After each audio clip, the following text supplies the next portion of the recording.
Bismillahirrahmanirrahim. Assalamu alaikum. I hope you all are fine and staying safe and happy. I am your geography teacher, Ms. Farheen, and I welcome you all to your geography class. My dear students, as you know that we are studying all about plains in this unit. So plains are large, relatively flat or undulating areas. और इनके हमने physical features भी पढ़े थे, the flat terrain, low elevation, fertile soil. और fertile soil क्यों होती है? क्योंकि इसमें बहुत सारे रिवर सिस्टम्स जो हैं वो इसको इंटरसेक्ट करते हैं.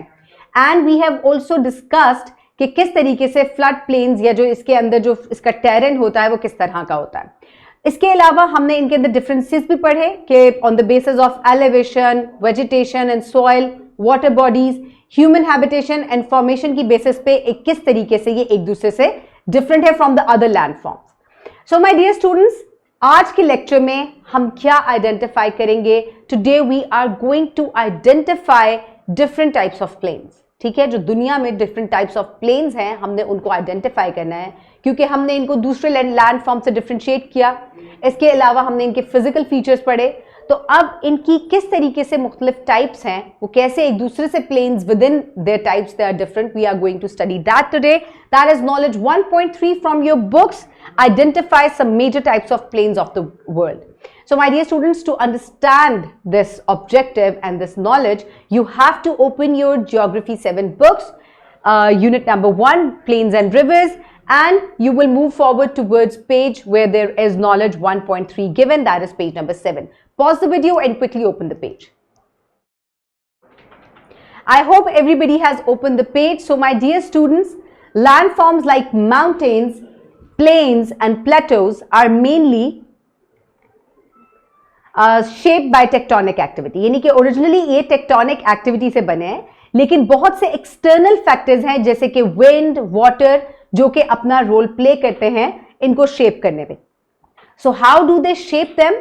टेक्टोनिक एक्टिविटी के अलावा किस तरीके से ये बनते हैं, किस तरीके से ये शेप अप होते हैं विंड और वाटर से, तो इसके बारे में आज हम पढ़ेंगे. सो ये प्लेन्स जो है ये डिफरेंट जगह पे पाए जाते हैं, ये सिर्फ सी लेवल पे नहीं होते. They can be found near the valleys, coast lines, river banks और near the plateaus. So my dear students, इनकी डिफरेंट टाइप्स हैं on the basis of formation. So the types that we are going to discuss, main types तो 3 हैं: structural, depositional and erosion. But in today's lecture we are going to discuss only 2 types, that is structural plains and erosional plains. Further आगे erosional plains को 2 types में हमने divide किया है, that is paddy plains and panny plains. So let's get started. हम देखते हैं कि ये structural plains कैसे बनते हैं और ये basically क्या हैं. So let's quickly move forward my dear students. So structural plains जो हैं basically ये flat होते हैं, like all plains are flat.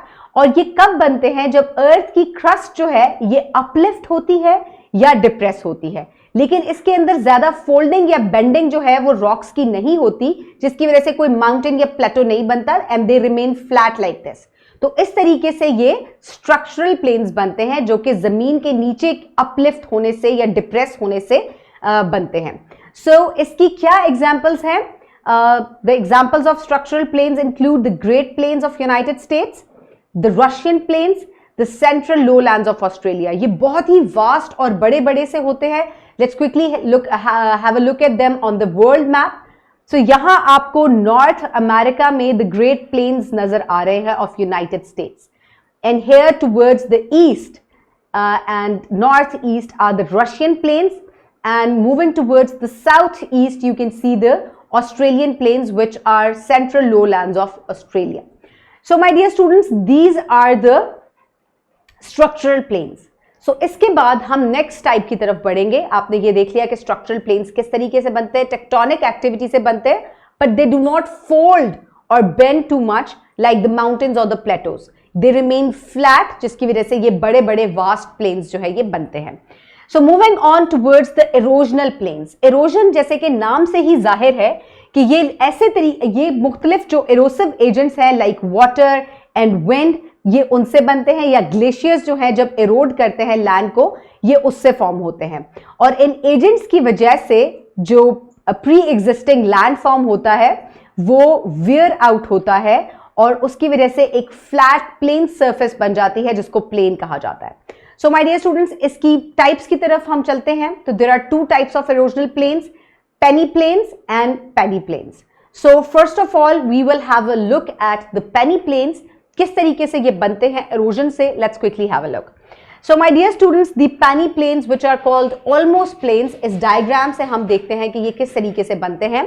So basically कोई भी एक माउंटेन आप, क्योंकि ये एक एग्जिस्टिंग लैंडफॉर्म है, तो इसको विंड या वाटर जो है वो इरोड करेगा या ग्लेशियर्स जो है वो इरोड करेंगे और उसके बाद जो है ये आहिस्ता आहिस्ता जो है ये फ्लैट होता जाएगा. आप देखें कि यहाँ ये पूरी माउंटेन थी and with the passage of time erosion kept happening और ये फ्लैट होता गया and here you can see it has become a plain now. तो एक माउंटेन जो है वो वक्त के साथ it takes a lot of time और वाटर या विंड की एक्शन की वजह से it has become a plain now. So this type of plain is called peneplain. So moving forward, this is an example of peneplain जिसमें आपको एक बड़ी सी सेंटर में माउंटेन नजर आ रही है और आसपास आप प्लेन्स को देख सकते हैं. Moving forward towards the second type of erosional plains which are called the paddy plains. So a wide, mostly flat area made up of pediments, यानी कि gently sloping extensions होती हैं.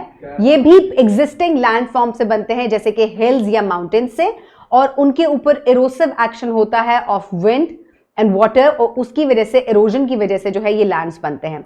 इनके बनने का तरीका मुश्किल है. यहाँ आप देख सकते हैं कि एक existing mountain थी और ये वैली जो है इट कीप्स डीपन वाइड होती जा रही है ये क्योंकि इरोजन हो रही है यहाँ और इसकी वजह से एक फ्लैट सरफेस बन जाती है और ये रिमेनिंग माउंटेन जो है या हिल जो है वो एक मोनाडॉक की तरह से जो है वो रह जाती है और ये जो सेंटर में प्लेन बना है इसको हम पेडी प्लेन कहते हैं and this is the existing pediment. So my dear students, this is an example of pediment in Namibia. यहाँ आसपास जो है वो प्लेन बन चुका है और ये माउंटेन जो है it has remained in this form, बिल्कुल छोटी सी रह गई है और इस तरह के प्लेन को हम पेडी प्लेन कहते हैं और ये जो एग्जिस्टिंग माउंटेन है इसको हम पेडिमेंट कहते हैं.